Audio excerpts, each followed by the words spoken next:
তো প্রিয় শিক্ষার্থী বন্ধুরা, চলো এবার আমরা 14 নম্বর অঙ্কটার সমাধান করি। 14 নম্বরে কি দেওয়া আছে দেখো, p - q = r হলে দেখাও যে p³ - q³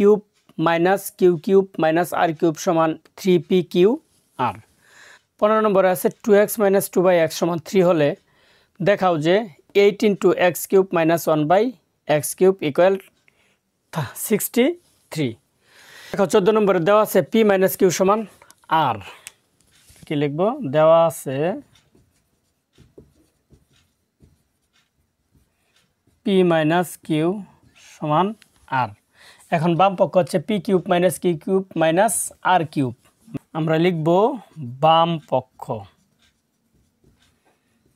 p³ - q³ - r³।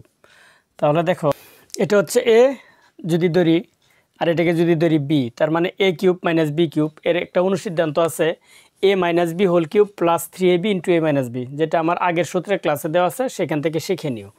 তাহলে এখন লিখবা a - b whole cube, a হচ্ছে p - b হচ্ছে q, তার মানে p - q whole cube plus 3ab, a মানে হচ্ছে p আর b মানে হচ্ছে কি q।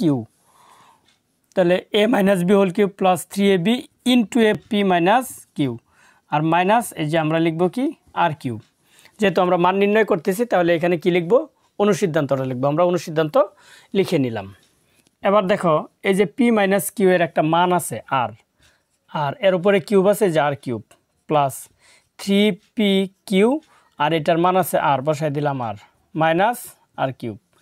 এখন দেখো এই যে প্লাস r³ আর মাইনাস r³ কাটা গেল আমাদের, তাহলে থাকলো কি 3pq r।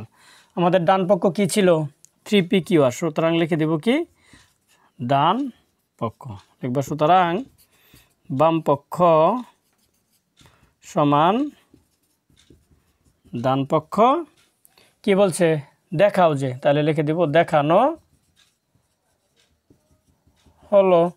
তো প্রিয় শিক্ষার্থী বন্ধুরা, আমার এই অঙ্কটা বুঝতে পারছো কিনা? যদি বুঝে থাকো তাহলে অবশ্যই আমাকে কমেন্ট করে জানাবে।